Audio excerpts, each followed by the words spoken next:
All right, so full disclosure, I have absolutely no idea how to ride this thing. This is so much power. Honestly, a lot of people can't even get this thing to its full potential. I certainly can't. That's one of the main reasons I purchased this bike, because I've actually been primarily a quad guy for my life. I've grew up on a YFZ and really just learned that thing like the back of my hand, and I wanted a challenge. And so I've always known how to kind of operate dirt bikes, but never really knowing how to ride one. And so I'm huge in the industry, obviously huge in the sport too. We love watching Supercross. We go to up to Washougal, and we go to the Seattle Supercross. We've been down to the Anaheim series. So we love the industry, and I just wanted to get into it some more. So I purchased this dirt bike, wanted to test myself, wanted to get into YouTube, and that's really the whole purpose behind this. And I've always loved the CRF450 Works Editions. I've always loved Ken Roxon's bike. He's been my rider for a long time. And even though he's on a Suzuki now, I've still always cherished and loved this bike. And so to give you a little history too, I used to work for a company here on the West Coast that would take all the brand new bikes from overseas, any dealerships that were over here on the West Coast that requested us to assemble them and to take them out of the crates and put on all the parts, the handlebars and wheels and things like that. They could go ahead and hire us to do that. That way they can put them directly out onto the showroom floor. Best bikes that came in my opinion, were all the factory editions or the Works editions or the Monster Energy edition bikes. And just always looked at this bike, but in a 2020 and 2021 and even the 19s, and just sought after it. And it was gorgeous, right? So I wanted to recreate it. I did some research on the 2008 bikes. This is the last carbureted year that Honda ever made a 450, and arguably one of the best 450s that Honda ever made, and even any manufacturer that ever made that was a carbureted version. So now that they've got their 2021 through 23 models, they've been winning all left and right. They got a hold of some really good riders. So if you don't follow Supercross, I highly encourage it. Honda's kind of dominating right now. This here, like I said, is a 2008 CRF450. The graphics here are from Throttle Jockey. Now Throttle Jockey has partnered directly with HRC, which is Honda's factory team, their racing team, and every bit of kit that you ever see on the HRC bikes, they get from Throttle Jockey, including their seat covers, their frame tape that's down here. Everything is from Throttle Jockey. So I got a hold of them. They sent me out this kit that they retrofitted to a 2008 version. They did a really stellar job of it. All the blue accents is from them, and they even sent me out this replica seat cover as well. These seat covers are amazing. Not only is the actual material super grippy, I love these ribs. They're actually they're not only stitched, but they have a piece of what feels like hard nylon tubing almost stitched underneath of them to give them that extra bump, that extra bite. This is plenty grippy enough for me, especially with learning.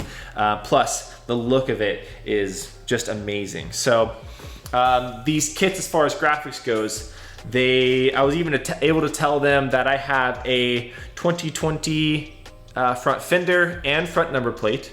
And so they restyled all the 2008 graphics for the plastics, but then I specially requested that the front number plate and the front fender be from a 2020, and they did a perfect job. They sent them my way, and I couldn't be happier. So I'm gonna go ahead and flash up on the screen what those bikes look like from the new age now, and then with what this looks like, and you can kind of really see the comparison between the two of how similar it looks, even down to the swing arm graphics and even some decals that's underneath in the front fender. Moving up here to the handlebars, these grips here, these are actually Renthal, their Kevlar version, and this actually comes on the Works Edition bike that you would get. So every decision we made as far as aesthetically, if we could, we tried to replicate what the Works Edition bike is. And we've got the red Renthal bar pad to match that as well. Nothing fancy as far as the Renthal bars. I don't even know what bend they are. They do have Mica risers on there, but they're just the bars that came on it. Really, this whole build was kind of to be a little bit of on a budget because I'm on a budget, and it's kind of the first build. So maybe when we start partnering with a lot more companies, we'll get a lot more help and we can really build up these bikes the way we want to. But this is almost to kind of show you guys you can do it on your own on slightly, a bit of a budget. If you want to buy kind of a broken dirt bike or a dirt bike that's not running right now, fix it, flip it, turn it into this. We've got the stock front rim and a Warp 9 rear rim. We sent those off to a local company to get those powder coated. They were super awesome. The suspension we've kept exactly the same. I will say though, one of the things that I discovered later, unfortunately, is that my linkage bearings are total garbage. I don't know if you can hear it in the video,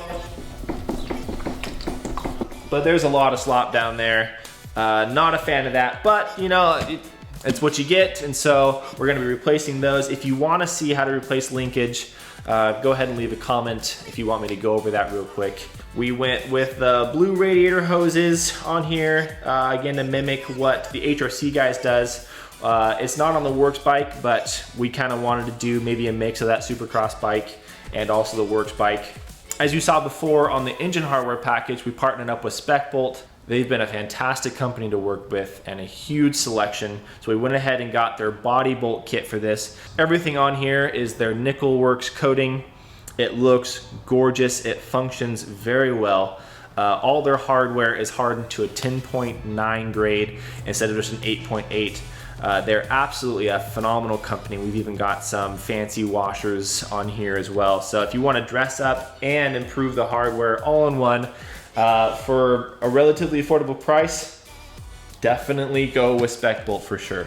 With our chain, we went with a primary drive gold chain, their gold X-Ring chain. I love using these guys. This is Rocky Mountain's house brand.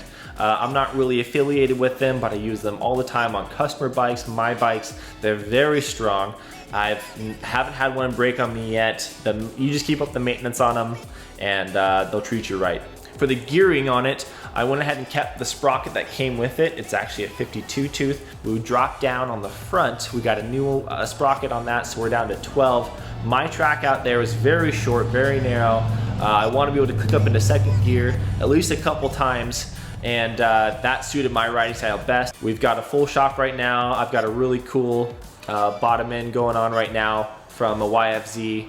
And if there's a lot more of just the everyday stuff, what's happening in the shop, if you want Northwest Moto to become, a day in the life of a motorsport mechanic, then let me know and I can make content like that, no problem.